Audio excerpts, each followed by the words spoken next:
got Dr. Mo Gibbons or Dr. Maureen Gibbons in the house, and one of my team members like Jackson, she could be your twin. She's as controversial as you. You guys look like siblings. This is gonna be a fun one. I was like, oh my gosh, this is gonna be. And sure enough, we dove in right away, and Mo, you and I were like going at it in a good way on all things entrepreneur and burnout and shifting. And you got a great book. You studied with Dan Martell as well.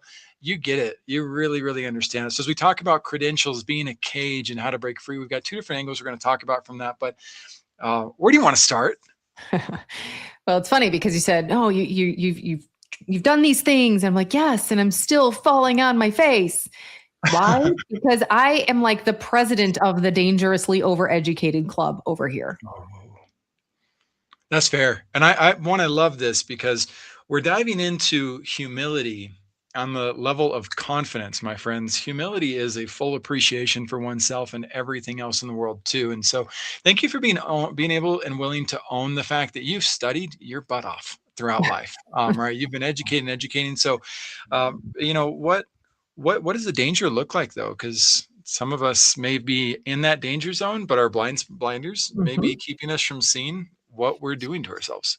So it's funny. I've learned that the blinders actually have layers that get peeled off. Oh, nice. That Well said. as we're going, they're like, "Oh, look, I can see." Oh, no, I didn't see. Oh, crap. Okay, here we go again.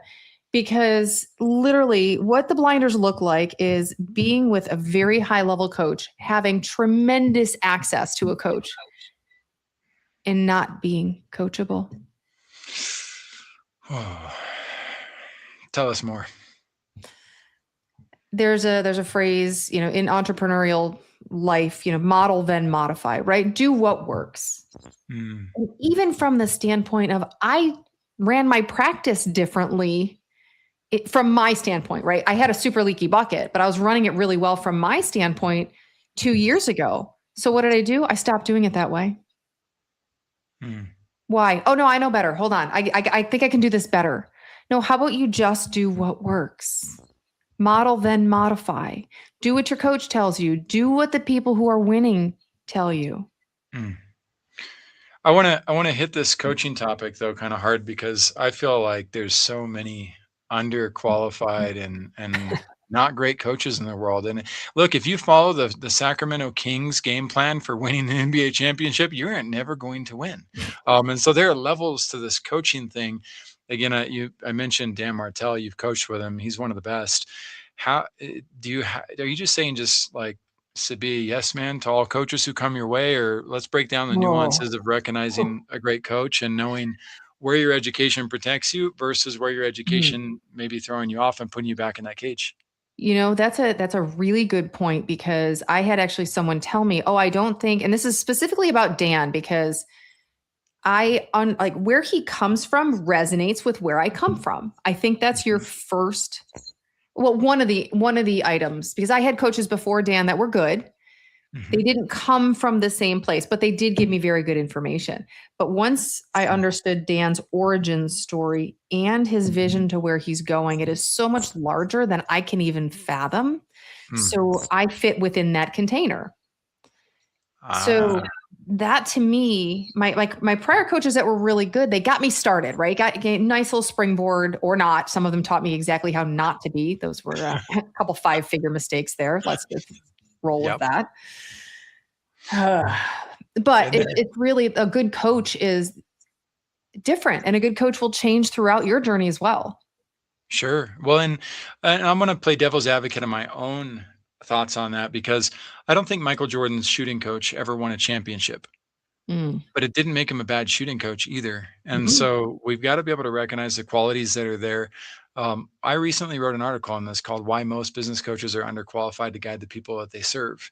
And to your point, I love the way you put that you fit within the container of what Dan is building.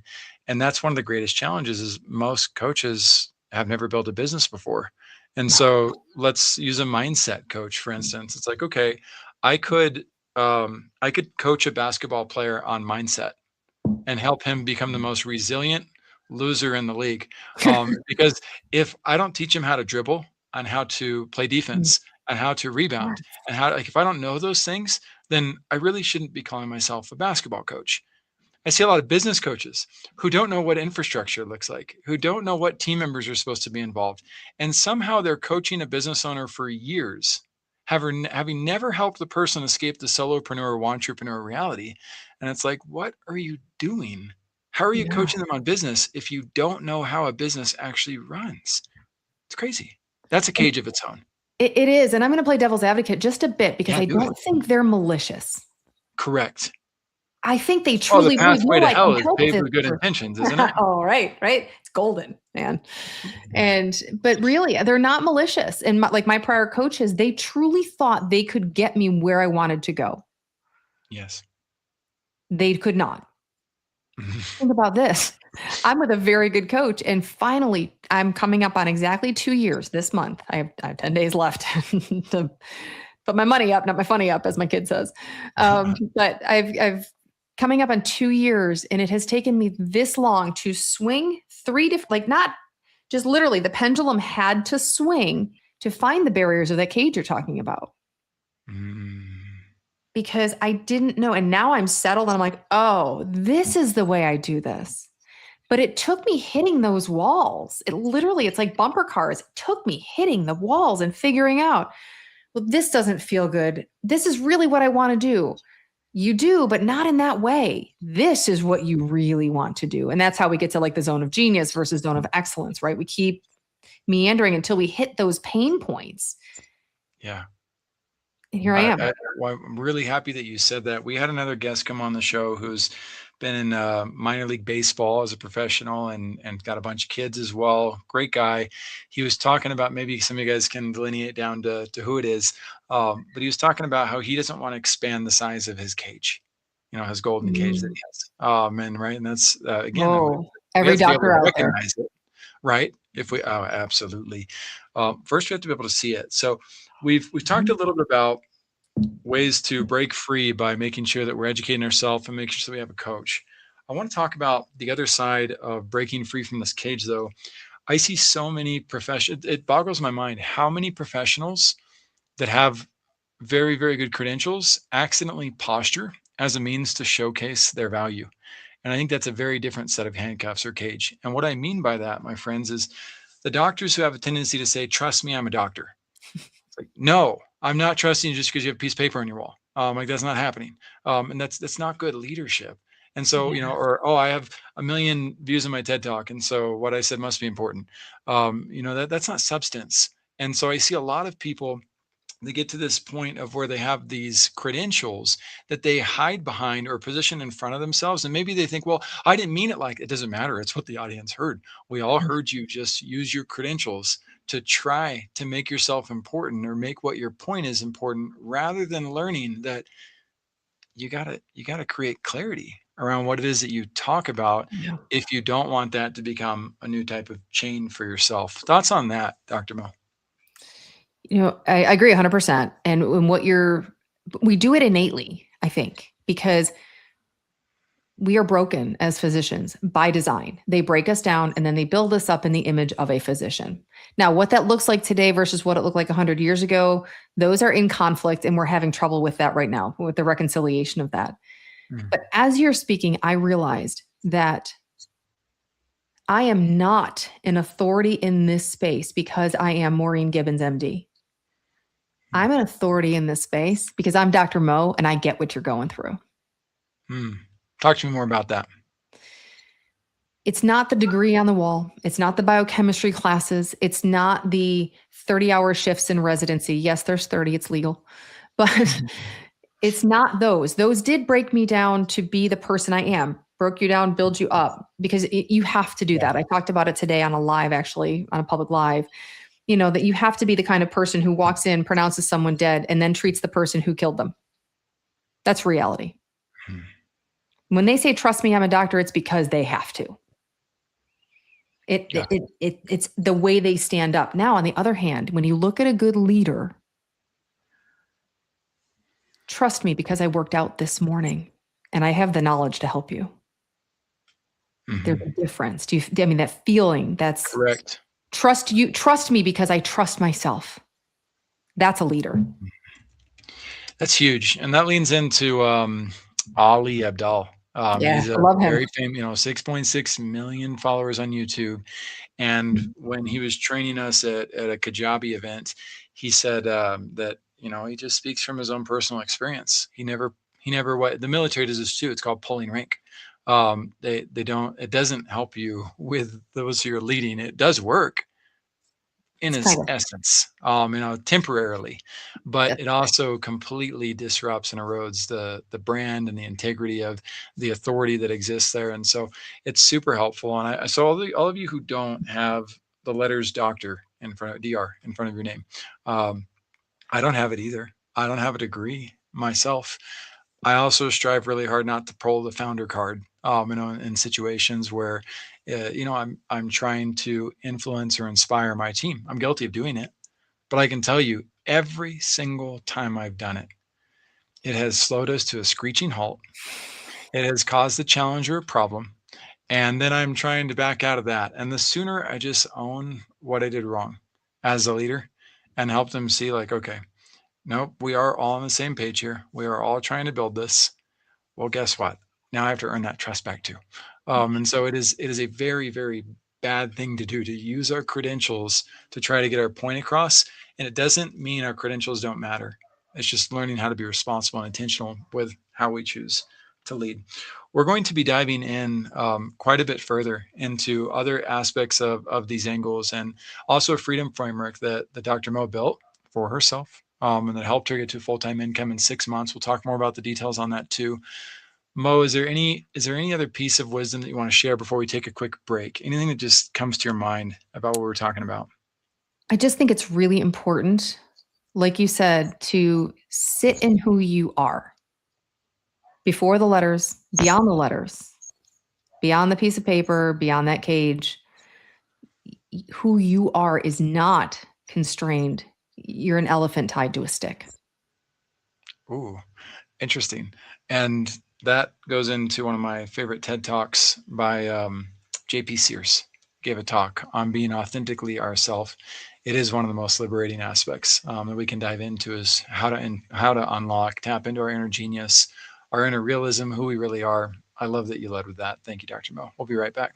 All right, welcome in to Vision Pros Live with Jackson Calame. I'm your show host. We will be doing interviews for visionary entrepreneurs and guest leaders who are building fantastic visions out there.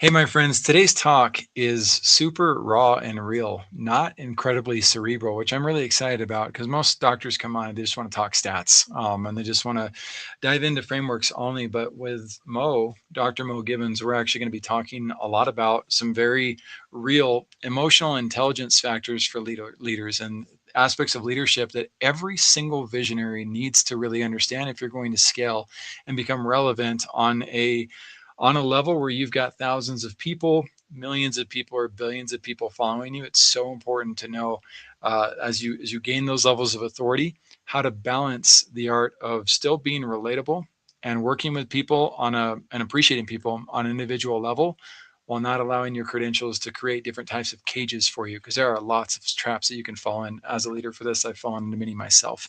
Before I bring Mo back on, I also want to provide you guys another couple of resources. One is AI Mavericks. In fact, we had Scott Simpson, one of the founders of AI Mavericks, on the show yesterday, and Austin Armstrong is his business partner. Yes, I have the AI marketplace. That's my community as well, but I'm also involved in other AI marketplaces. I would consider this like continued education. You want to learn from as many sources as you can. We all stand on the shoulders of giants. These are the two the giants whose shoulders I stand on. And I've seen them for the last year dive into advanced AI with an integrity that I don't see happen too often in the market. And so definitely check out joining Austin and Scott Simpson and seeing their posts. The AI marketplace is something that I designed to help professionals and business owners understand how to implement AI today. It may not be the most advanced of technical solutions, but ironically, Boston College University said that 70% of our time needs to be focused on training the people and the processes for AI, not the actual technology itself. So there's a lot of really crappy stuff that's being built by AI right now. And look no further than giant companies like Ring Central, who have awful customer support systems because they've put AI in between their people and the people they serve. Not a good thing, Ring Central, by the way. Anyway, let me move on from my hate of their current customer service. My friends, you got to find out what are the bottlenecks that you have that are truly addressable, and what are you going to build that's productive and profitable. And I don't see too many AI trainings out there based on that. I see a lot of people building really funny things with bananas. I don't totally get it, but I really like it. Like, it's neat and it's helpful from a personal standpoint, I guess. But business owners need profitability. If you can reposition yourself with the knowledge you already have and learn how to train AI as a true leader, AI needs you to step up as a leader. So professionals, you can do that. Business owners, you can also come in and benefit to see how are we using this for our own brands. And we're building an ecosystem of people to come together so that the rising tide lifts all ships. We have a program for founding members right now, $50 a month for founding members, or $500 for lifetime access. More importantly, for those of you who don't have the financial means to commit to this, there's a button on there that says get the free grant. You can come in for free. I don't want anybody left behind in the world of AI. I want everybody to be able to come in here and benefit from this. So just apply for the grant, see what the rules are for the grant process. They're quite simple. If you're one who is willing to give, you are also one who is willing to get in the process. Now, moving to the water project. The water project is something that when I first saw it, I didn't get it. I've never been thirsty in my life. That's probably why I didn't get it. A team member really didn't force me to look at it, but she really pushed on the idea that I should pay attention to it. And so I'm glad I did, because I saw that these kids, they have to leave school just to find water for their community. And their parents often have to leave work to find water. And you can imagine how excited our employers would be if we said, hey, I got to leave to go get some essential resources for my family. We'd probably get fired just for that. Well, we've got millions of people in Africa who don't have access to one of the most essential resources on the planet. And I love that the Water Project shows us exactly what they're doing. And the kids who celebrate water, they celebrate water like my kids celebrate Christmas Day. We have the ability to make that type of generational impact. And what's really neat about the Water Project, if you pick a specific project and you donate to it, they'll send you an update so you can see what's happening with the community, what is it they're building, and you get to see it come to fruition. So I love the level of transparency they've created in that. My friends, we got 8 billion people to help in this world. If you know of another cause that you'd like to see us support, please do us all a favor. Drop the link to the cause in the comments. I'll personally take a look at every single one of those. We might throw it on the show as well and talk about it. You never know how far the ripple effect of good will go when you just share with others. So let's get back to helping every single one of you with your visions. I'm going to bring Dr. Mo Gibbons back on, and we're going to dive into these credentials and these cages that they create. So again, welcome, and thank you for being here, Mo. Thank you so much. Absolutely. So, we're going to explore this again from 2 different angles, but as I mentioned, every visionary is going to eventually face this type of obstacle. Before we dive back into the obstacles themselves, though, I'd love to hear your version of your story, Dr. Mo. Tell us about your path and your journey to where you're at today. Well, I think the most important shift that I've had, pun intended with the book, it's called Freedom to Shift is the book. So, but I use the word shift often because I think the most important thing that I've done is the identity shift that took me about 1.5 years. I worked I've been a doctor for almost 20 years, traditionally trained in emergency medicine. Of course, did some things before that. And when the shoes started to feel too small, I started asking for improvements in the department. I started to not fit any longer. And any visionary out there who works for someone else, works in a system that is designed, it's working as designed, right? Taking care of the people, you'll feel this. Where can we do this? Can we do that? And natural leaders sort of gravitate into trying to make things better. So it wasn't working. And I've been trying for 45 years or so to get my own health in check, honestly. And I'm not exaggerating. I was 48 at the time. I went on my first diet at age 1. This is not a new concept for me. But I didn't know it was a biological thing at the time. I just thought it was willpower because that's what I was told for many, many years. And when I started, I hit a point, July 4th, 2022, I hired my first business coach, my first new business coach, because I said, I'm never hiring another business coach. I'm never peeing any more money down the drain. This is just not doing it. I'll buy a book, but I'm not hiring a coach.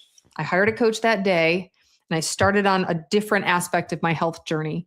And within 2 weeks, my business started to take off. And I was talking to a woman and online, because what I was doing is as I was going through my journey, I started hopping on Reddit, Discord, all the places, helping other people navigate their journeys. And I had a woman say to me, "Wait a minute, you're a doctor?" And I said, "Yeah." She said, "Can you be my doctor?" I said, "I don't know, maybe." And she was my first patient.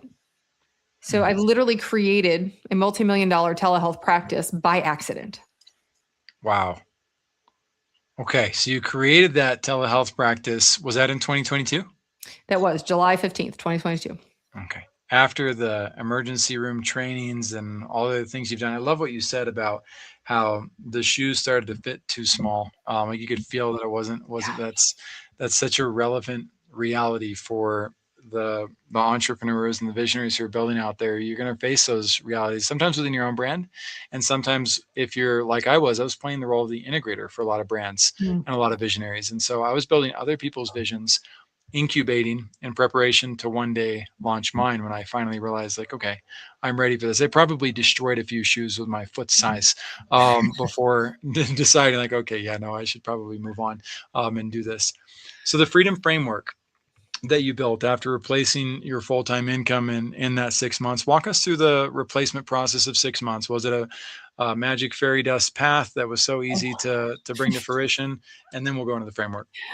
I wish it was rainbows, unicorns, the whole deal. No, it was not. It was not. I was still working full time. I still worked full time for about another year. Actually, I didn't even drop. I asked to drop a shift about 9 months in because I was making 2/3 of my income, and I finally asked my boss, "Can I want to drop a couple shifts?" Because I had told him 3 years before, "Hey, listen, as soon as I can decompress, I know I can be a better doctor if I had a bit more bandwidth." So this is what I asked, and I promptly got removed from my job. Oh, so okay. This wasn't where, I graduated and had all this nobility where I'm ready to strike out on my own. It was I was making 2/3 of my income. I still had a full-time job, but they put me in a small emergency department. I was put out to pasture, so to speak. I've been in this career a long time. I lasted much longer than most women and most men as well. But men stick it out longer because they have to in today's society. And take that for what it is. And it's reality. It's reality. And talk to us about that. Why is that? Women, especially with what has happened in the past 7 or 8 years, 6 years or so, women, I believe, we're not going to take any more time away from our children. Like there's a pull that now I also understand from the male perspective, they have to provide for said children as well. Sure. And I believe it's innate. And I'm not saying every man and every woman, but I'm saying as a whole, what I see, right? And when my son was born, for example, I worked half-time for 2 years, which was a gift that my husband gave me, right? By not allowing, but it was a family decision. You guys worked together on it. Yes. And especially when we had to homeschool our children for a while, a lot of doctors just said, "I'm not going to do this. My kids come first. I can't do it. I'm staying home." And because the level of stress, like I said, the stress is no joke because you literally have lives in your hand. But it's just a really interesting dichotomy. I actually have a friend who said, "I can't work fewer shifts because I have an expensive wife style." And I had never heard that said before. And I thought, I have an expensive wife style. Wife style. Yeah. And because doctors make good money, we make good money. Sure. Except we make just enough to stop us from wanting to make more. Okay, gotcha. So there's some complacency that it sounds like creeps in. Complacency and the elephant tied to the stick. We think we can't go anywhere. Mm-hmm. Oh, I'm trained as a doctor. What else do I know how to do? I'm sorry. If you can run a trauma at 3 a.m, you can do a lot of things in business. I hate to tell you. Right. I'll say the same thing with professional athletes. 100%. It makes me sad how many athletes think that they're just a dumb jock. When in reality, holy crap, the amount of lessons they've learned on operations and teamwork and leadership, and you can just keep going through that list. Yes. They are well prepared and suited for entrepreneurship. 100%. Yeah, I have a lot of professional triathletes that stay with me, stay in our home throughout the year, and we watch them. And it's kind of fun sometimes watching them when their careers do end. Not fun for some, but a lot of them, watching them shift into their second part of life, because that's what we think, right? Yep. We think, oh, of course an athlete's going to retire. And I heard it once said, every job has an expiration date. And I thought, doctors don't think that. And the public doesn't think doctors should. Right. As well. And there's a lot, and I wouldn't worry too much. If you're a doctor, I wouldn't worry about public opinion. Just saying. General pop is not going to guide you on a lesson, on a path that is not general pop. You've got a different lifestyle that you need to live. And so with that, though, I think that I'm speculating here, but if I were a doctor and I had studied hard pretty much by myself for the 7 years, and I go through residency and all that, I've done everything me, right? And then get involved in the system where I still refer to somebody as a boss. And so I've got this mentality of employee. Now it's time for me to consider going off on my own. I could see myself accidentally staying in my cage, especially as a man. Why? Men are from Mars, women are from Venus. As men, we love to go into our little caves and build things by ourselves. We're not going to go ask for help. We don't want help from others, but you're going to create a train wreck of a business by yourself in that reality versus, look, if you got to stay in the cage, that's fine, but expand your cage to the size where at least a couple of executives can come in and guide you on that. And that's where I would say, back to credentials being a cage. That's one of the most common mistakes I see of entrepreneurs, whether they're a doctor or whether they ended up getting 5 to 10 years of experience in another field. They then feel they have to go do it and have to figure it out alone. How do we help them overcome that and realize you want to get into a mastermind or into shape where you've got people who can help you? I honestly am not sure how to convince people that you cannot do it alone. Because they're like, well, so-and-so's nephew did it. It's like, you don't want to prepare to be the anomaly. Yes. Like, good. Like, why do you want to try to beat the odds, that are super scary and risky? Like, no, get people. So I'm glad you said that, that we don't quite know exactly how to help people see past themselves. My hope is that these types of interviews, though, will lead people to say, you know what? Dr. Mo is honest. She's open about her path, and she, while you kind of judge yourself, but I think you do it with love. And so I could see you doing the same thing with those individuals. Like, hey, I'm not here to paint you as wrong or as a failure, but guys, those who listen in, visionaries, lean into leaders like this that are help you to see around the corners that you have not yet been through, because there are lots of them that can trip you up as you move along. So let's hear about this freedom framework. So I've come to call it a little bit even past the book, because I'm writing the second book in the series now. It's the SHIFT operating system. SHIFT stands for Success Happens in Focused Transitions.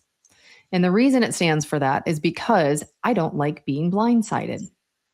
So when I have something, and it happens every day. I mean, those of you in business, like, what do you mean? Like this, I don't like being blindsided, but I put myself in a level 2 trauma center overnight for 13 years because I like predictable, which doesn't sound at all like what I'm saying.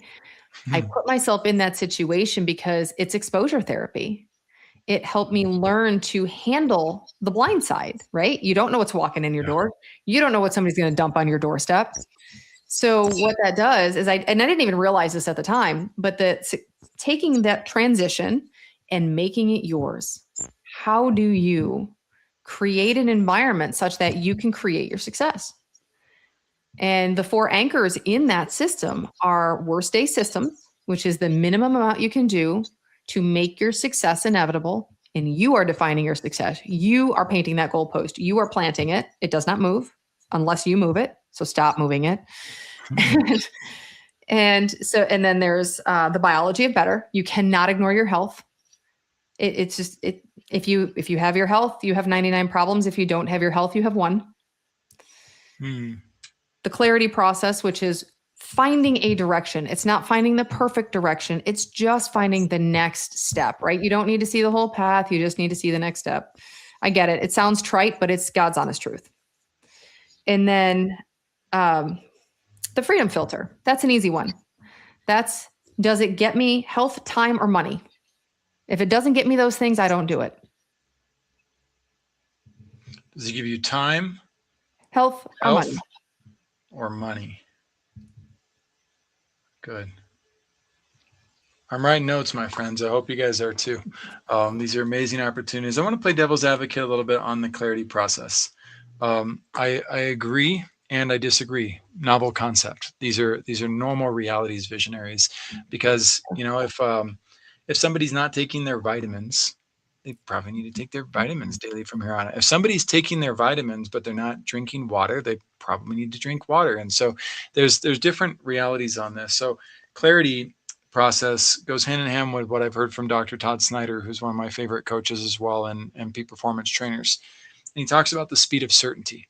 And speed of certainty, meaning I use the analogy of like, if we're going to run a race, and somebody turns the lights out and you can't see where you're going, that's the fastest way to like stop people. Even if there were no obstacles, you just start to imagine them, right? And if you turn the lights on and people can see where they're going, people can run at their full capacity. So the clarity process goes hand in hand with speed of certainty. And I do agree, it's so important to be able to focus on that next step, right? The little milestones along the way. But I do think that we've got to have the guide or the existing knowledge of knowing where the end goal is as well.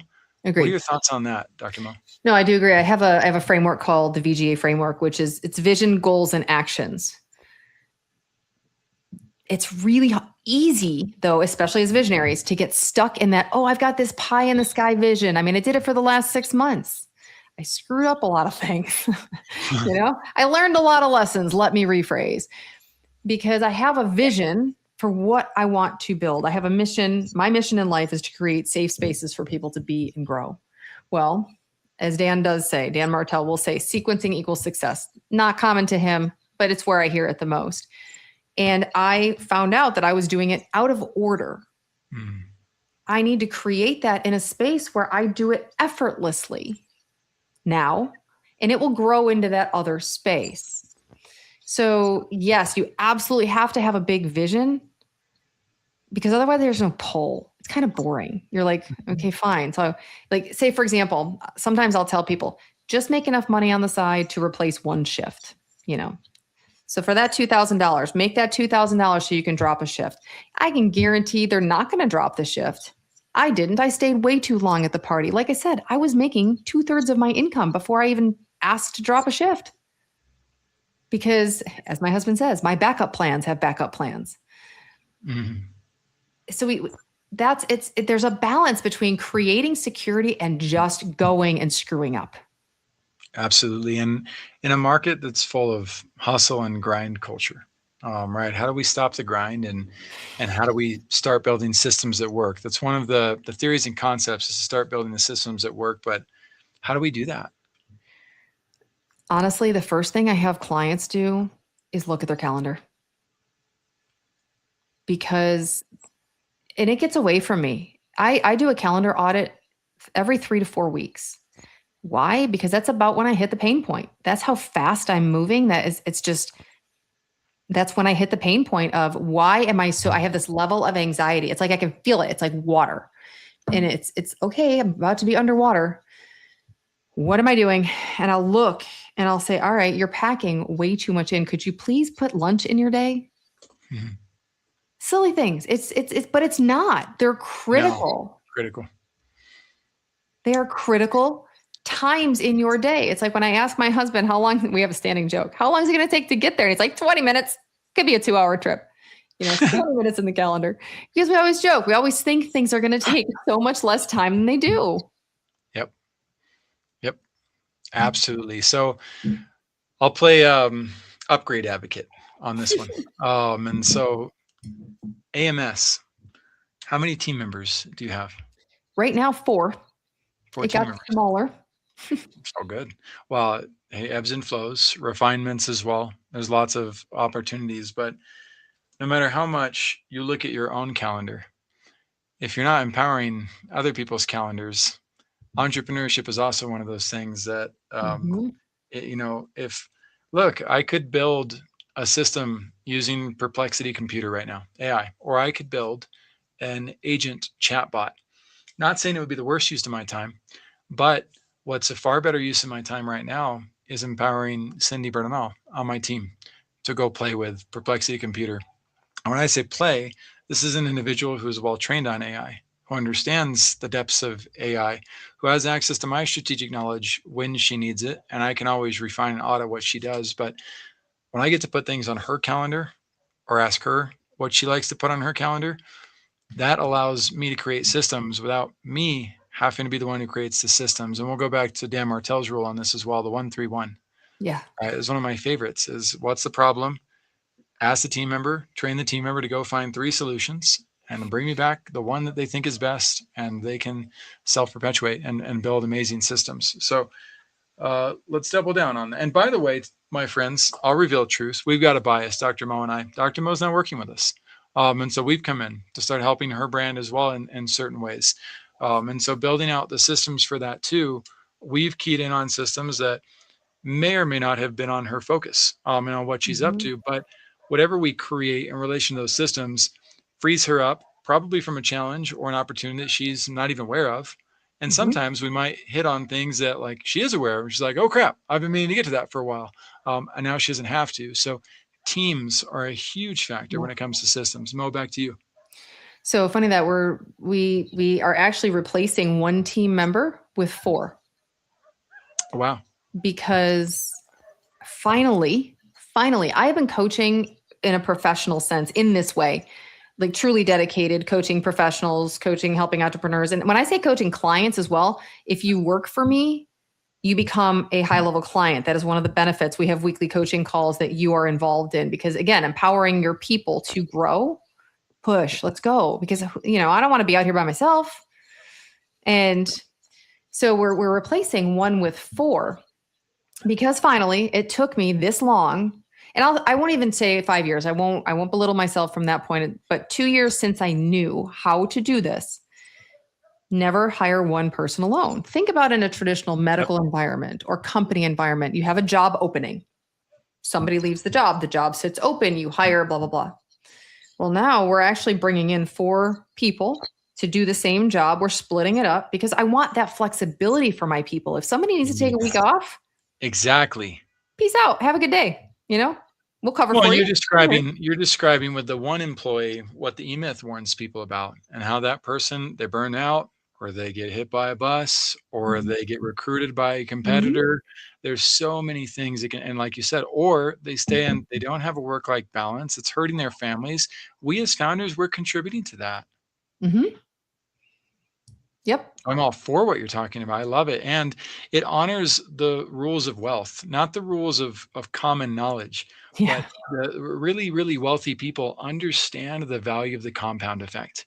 And the sooner we learn to appreciate the compound effect, the better. I think the best CEO on the planet right now emulating it, not from his, I don't know anything about him personally, to be honest, but what he said recently, the CEO of NVIDIA, Jensen Huang, he said that they're going to be doubling their employment.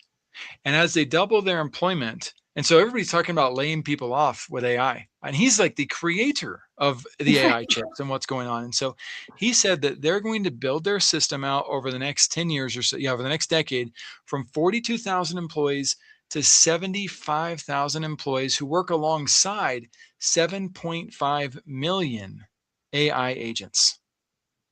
this guy understands the compound effect, Yeah, that the he's gonna more 100 hands up. you have, many hands make light work. And so we've got to learn how to get out of our scarcity mindsets, my friends, as visionaries, and think that we have to do everything or to put everything on one person. I love that you brought in 4 people for the one thing, because if they're all able to focus on those different angles and you're able to lean into productivity and profitability, then technically every single one of those individuals should be contributing to an even greater prosperity of revenue growth and profit. But of course, the nuance is, how do we lean into profitability and productivity? And we can't answer that in the last 10 minutes of the show, but those are the exact types of elements we need to be thinking about as visionaries. So we talked about stop grinding and building the systems at work. And the first step out, um, without starting over, was one of the other comments that I saw in this write up that we had. So stepping out and maybe getting without starting over, what does that mean to you, and how does that relate to systems and teams? Well, I think you're never starting over. And that's a fallacy, because Mm, you have all of your lived experience, you have all of your interests, you have all of your education, including every class you sat through. Everything contributed something. We're not starting over. It's just it's life. It's there's no road. It's just life. It's like playing a video game. And I'm not a fan of open world video games. I'll me admit either. that. Me I either, want actually. can I have the next step? I mean, I love the Uncharted games. I'm like, where's that white Yeah. ledge? Can I have Yes. the white ledge? Because I like direction, that's why I have a coach, right? That's why I have people like you in my life who I say, like, I don't know how to build me beyond where I am. How do I know? Yeah. Because I'd be there. That's right. You are where you are. In I'm order at to my be ceiling. redundant. And so those are also important realities. So Dr. Mo, tell us in summary, and really we didn't talk about this yet, so it's also just projecting it. What is your vision moving forward? Do you want goals or the vision? I mean, my vision when I'm 85 years old is still be coaching. It will be walking to the beach for sunset every day. Ideally with my husband hand in hand. Mhm. And we walk to the beach for sunset. I talk about my books. I send the elevator back down. The third book in my series will be Freedom to Shine.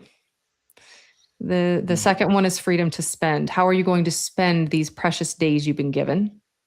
This money, this time you've created. And then the Cool. Freedom to Shine is standing in your space and helping other people just by being a lighthouse. That's awesome. I love that. And I see you doing that.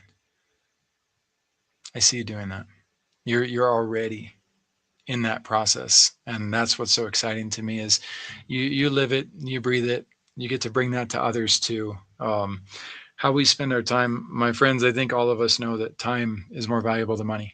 Right? We can't get it back. And money often liberates our ability to use our time even better. And so to go full circle on this aspect of credentials being the cage, whether it's the amount of money that we've made that has created that cage for ourselves, or whether it's the educational pieces that have also put us in a type of cage, or it's our work environments that have done so. There are lots of cages that we can consistently learn how to become free from. Where those of us from North America, especially the United States, we are a people built on the concept of freedom.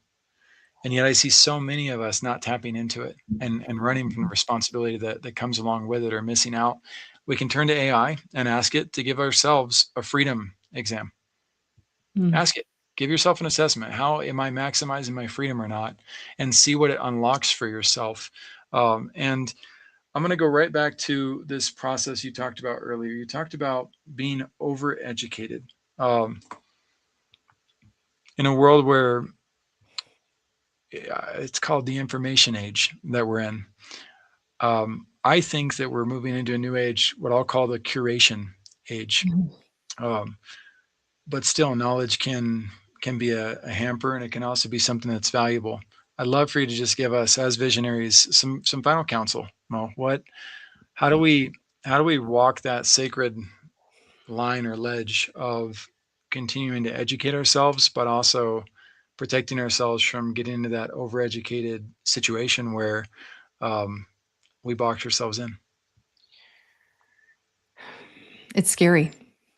It's really scary. Those of us, especially with traditional educations, somebody has set the path for us.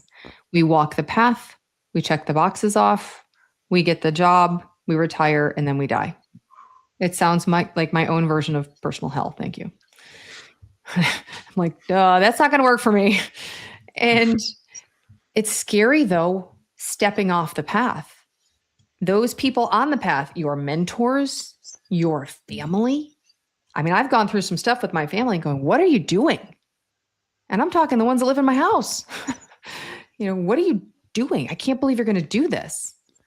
Why did you lose this good job? Which I get it. I didn't. I get 5 job offers every day. The cage is there, but the door is open. It just takes courage to walk through.